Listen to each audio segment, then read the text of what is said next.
Hi everyone, so now we are discussing the LR1 parsers.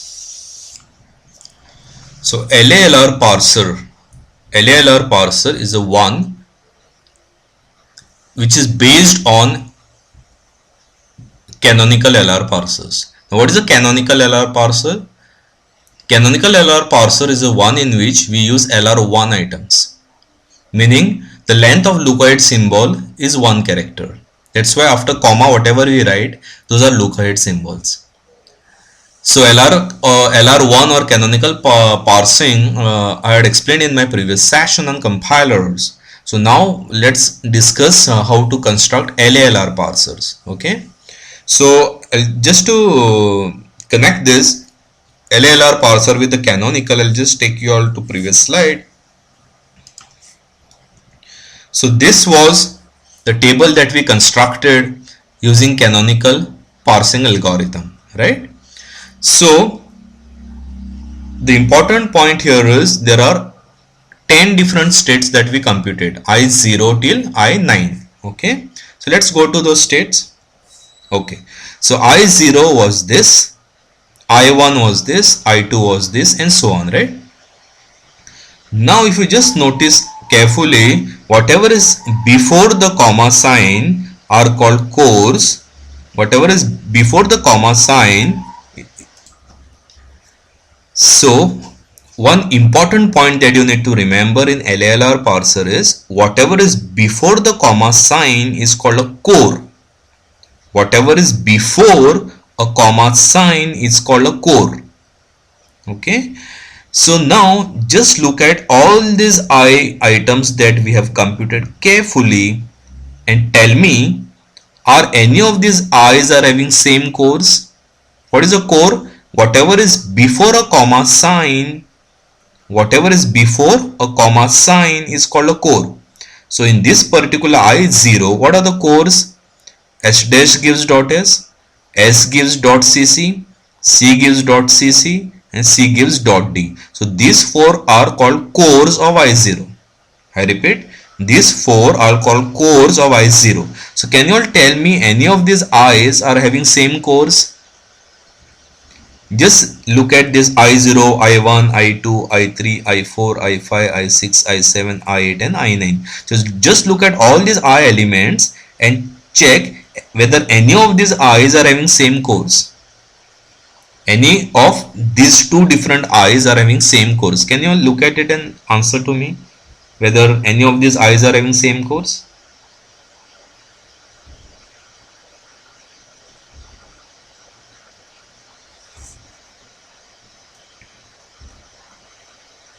Just focus on I3 and I6. Just focus on I3 and I6. Are their cores not same? What is differentiating I3 from I6 is just the leukoid symbols, that is after the comma sign. If you just focus on only I3 and I6, what is a core? Core is whatever is before comma sign, right? So just focus on I3 and I6 and tell me I3 and I6 are not having same cores. What are the cores in I3? C gives C dot C, C gives dot CC, C gives dot D. And what is the core of I6? C gives C dot C, C gives dot CC and C gives dot D. So cores of I3 and I6 are exactly the same. Cores of I3 and I6 are exactly the same. What it is differentiating from is just the leukoid symbols. Here the leukoid symbol is C or D. Here leukoid symbol is dollar. Here the leukoid symbol is C or D. Here the leukoid symbol is dollar. Here the leukoid symbol is C or D. Here the leukoid symbol is dollar. So the cores of I3 and I6 are exactly the same, just it is differing from leukoid symbols. Correct? Are there any other I's in this example which have the same cores? Please tell me. I3 and I6 is having same cores. Are there any other I's which have a same cores?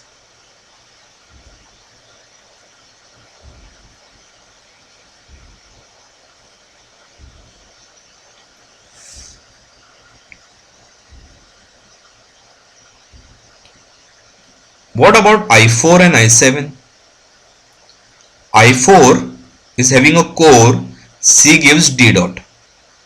I7 is also having a core, C gives D dot. So I4 and I7 are having same cores, just their lookalike symbols are different. Okay, so now I got two pairs as of now. I3 and I6 have same cores, I4 and I7 have same cores. Are any other I's there which have same cores?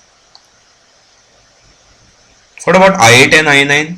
I8 and I9 are also having same cores, just their lookalike symbols are different.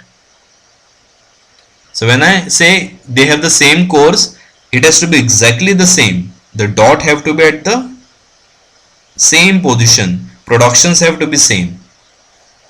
When I say the cores are same, the productions have to be exactly the same. Dot have to be at the exactly same positions. Okay. So I3 and I6 have same cores. I4 and I7 have same cores. And I8 and I9 have same cores. Right. So these are the three different pairs which have same cores in them. So in LALR parser, we are supposed to group all the I's having a same cores into respective groups. So in this example, I3 and I6 will come in a single group. I4 and I7 will come in group number 2. I8 and I9 will come in group number 3. So in LALR parsers, whichever canonical LR1 items have common cores, we are supposed to group them together. So I3 and I6 are having common cores. So I3 and I6 I am putting it in one group. I4 and I7 are having same cores. So I4 and I7 I put it in second group. I8 and I9 are having same cores. So I8 and I9 I put it in group number 3. Simple. Clear? Now we'll move on to LALR. Okay.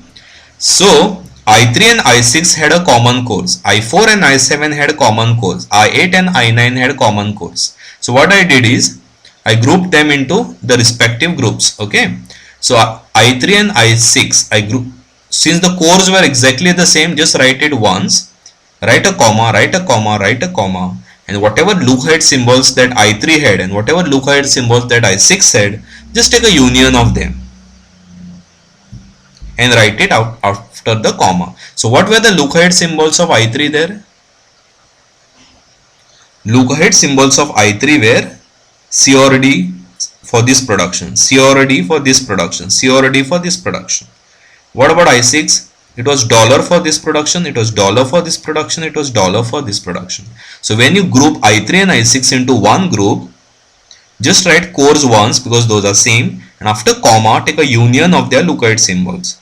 So when you write this particular core, comma, take a union of its lookalike, C or D or dollar. When you write this core, after comma take union of its lookalike symbols, so C or D or dollar. When you write this core, after comma take union of its lookalike symbols, so here it is C or D or dollar. So after I do that, I get this. Simple. So when I group I3 and I6 into one group, just write core once because just because cores are same, I group them together, right? So just write core once, write a comma, comma, comma, and take a union of lookalike symbols from I3 and I6 for this production and write it here. Take a union of lookalike symbols from I3 and I6 for this production and write it here. Take a union of lookalike symbols from I3 and I6 for this production and write them here. It's production wise. Just here by coincidence it has happened that whatever terminals which are there here have come here and here, but it's not always the case. That's why please go production wise. So when I group I3 and I6 into one single group, write this core once and take after comma take a union of I3 and I6 lookalike symbols for this particular production and write them here. Write the core once, comma, take the union of lookalike symbols from I3 and I6 for this particular production, write it here. Write this particular production, write a comma, Go to I3 and I6. Take a union of lookup symbols for these productions from I3 and I6 and write them here. Simple. Similarly, I4 and I7 had a common core. So just write that common core, comma, take union of lookup symbols from I4 and from I7 for this particular production and write them here. Similarly, I8 and I9 had a same core. So just write it once here, comma, take a union of lookup symbols from I8 and I9 for this particular production and write them here. Simple.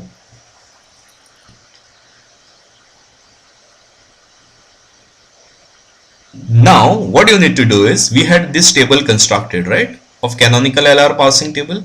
I combined I3 and I6 into 1. So wherever there is 3, you write 3 6. So wherever there is 3, I am writing 3 6 in my entire table. Okay. So since I am combining 3 and 6 together, delete row number 6. And wherever there is 3 in the table, write 3 6. Since 4 and 7 I am combining together, delete row number 7. And wherever there is 4, you write 4 7. Wherever there is 4, you write 4 7. Similarly, since 8 and 9 I am grouping into one group, delete row number 9. And wherever there is 8, you write 8 and 9. That's it. Since 3 and 6 I am combining together, delete row number 6 from canonical LR parsing table, and wherever there is 3, you write 3 6. Since 4 and 7 I am combining together, delete row number 7 from canonical parsing table, and wherever there is 4, you write 4 7. Since I am combining 8 and 9, delete row number 9 from canonical parsing table, and wherever there is 8, you write 8 and 9. With that, your LALR parsing table is complete. Simple. Now this is the algorithm for constructing your LALR parsing table. First you construct canonical set of LR1 items. So given a, suppose if someone asks you to solve LALR, create LALR parsing table, first you have to do all the steps till creation of a canonical LR parsing table, which we have seen here. So all the steps you have to do. So first you have to augment the grammar, then you have to construct LR1 items, first you have to augment the grammar, then you have to construct all these LR1 items.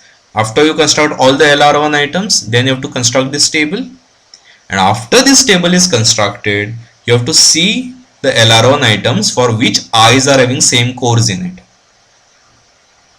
Once you find a pair of i's which have same cores in it, just combine those particular i's into one group. Okay, just combine those particular i's into one group. So in this example, 3 and 6 had the same cores. So I deleted 6, and wherever there was 3, I wrote 3 6. Similarly, I combined 4 and 7, I deleted row 7, and wherever there is 4, I wrote 4 7. Similarly, I combined 8 and 9 because those had same cores. I deleted row 9, and wherever there is 8, I wrote 8 and 9. Okay, so with that, your LALR parsing table complete. So first you have to construct LR1 set of items, okay, and then you have to find out which of those have the same cores in it. After you get the same cores in it, just write core once and you combine the lookup symbols. That's it. Okay. With that, we are done with LALR parsers. So the next concept in syntax analysis chapter is handling ambiguous grammars. You can handle the ambiguous grammars by using precedence and associativity rules. With that, the parsing action conflicts can go away. Just before we start this, I just want to make a very important point. The first parser that we learned in bottom up was SLR parser. In SLR parser, we create LR0 items and we construct SLR parsing table. If there are parsing action conflicts in SLR parsing table, we say that grammar is not LR0 grammar, or it is not a SLR grammar. In SLR parser, if the parsing table that we construct contains a multiply defined entries in a particular cell, meaning for a particular state and input combination, suppose you have a shift shift, shift reduce, reduce reduce conflicts, then we say that there is parsing action conflict. Okay, so all this what we have done now, this is canonical LR parsing table. Here if you just see, maximum there is only one entry in a particular cell of state input combination. If you get more than one entry in a particular cell, then you say that it is a parsing action conflict, because when you are parsing, the parser won't know whether which one of the two entries to be selected. So in this example, it is everything is proper. For 0, C there is only one entity here. For 3, D there is only one entity here. Sometimes what happens is you get multiply defined entries in one cell. You get shift shift, you get shift reduce, you get reduce reduce conflicts. Okay, so in SLR parser, suppose you get the parsing action conflict, you said that grammar is not SLR1, SLR parser. In SLR parsers, if the parsing table have a parsing action conflict, then we say that the grammar is not SLR grammar. In canonical parsing table, if we get a parsing action conflict, we say that the grammar is not LR1, or we say the grammar is not canonical grammar. I repeat, in canonical parsing table, suppose you get a parsing action conflict, we say that the grammar is not LR1 grammar, or the grammar is not canonical grammar. Similarly, in LALR, suppose you get a parsing action conflict here, then you say that the grammar is not LALR1. Now over here, I have S36. This 36 is actually one state, so this is not a parsing action conflict. Parsing action conflict is one in which you will get S also and R also. Or for example, suppose you get S36 and S5 also. Then I will consider this as parsing action conflict. Now this 36 is actually one state because we have eliminated 6. 47 is actually one state because we have eliminated 7th row. So here this is LALR1 grammar because there are no parsing action conflicts. If you get parsing action conflicts, then you say that it is not LALR1 grammar. Okay, that was a very important concept that I wanted to share with you all. Okay, so now we'll see how to handle ambiguous grammars using precedence and associativity rules. Now this is a ambiguous grammar. S gives, now what I have done is, just to reduce the complexity of the entire stuff, I've used different symbols. For if expression then statement, I'm using I. So whenever I say I, it is actually meaning if expression then. Whenever I say E, actually it means else. Whenever I say A, it actually means all other productions. Okay. So this is the grammar that I have. I augment it. Then I compute I0. What is I0?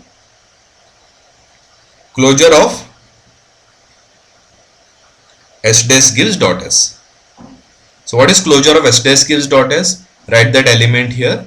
Now since there is a non-terminal on the right hand side of a dot, have the productions of S with dot on left hand side. Okay. Now that is I0. Now then I need to compute goto of I0 comma capital S. Then I have to compute goto of I0 comma small I. Then I need to compute goto of I0 comma small a. Since I have already taught you all how to construct LR0 items, I won't be repeating it again here. Please refer to my session in which I am explaining how to construct LR0 items. These are all LR0 items. So after applying construction of LR0 items for this grammar, I get I0 to I5. I get 5 LR0 states. In fact, 6 LR0 states from 0 to I5. So please refer to my session on creation of LR0 items. I won't be repeating it here again. Okay. So first you have to create LR0 items. So I got I0 to I5. And then construct the SLR parsing table. How to construct SLR parsing table has also been covered in my previous session. So please go through my previous sessions to understand how to construct LR0 items and how to construct this SLR parsing table. Okay, so now that I have LR0 items created, now that I have a SLR parsing table constructed, okay, so the ambiguity in the above grammar gives rise to shift reduce conflict in I4. Okay, so in I4, if you just take a pen and paper and using my approach of constructing LR0 items, please construct LR0 items for S. Please construct the SLR parsing table for this grammar. And after constructing SLR parsing table, you will identify that on your own. You will identify on your own that for I4, you will be getting the shift reduce conflict. Okay, you will be getting shift reduce conflict in I4. Here I have not shown that because I have already eliminated the ambiguity using my precedence rules. So please take pen and paper right now. Take this grammar. Please construct LR0 items. Please construct SLR parsing table. After you construct SLR parsing table, you will find that in I4 you will get shift reduce conflict. So how to eliminate that shift reduce conflict?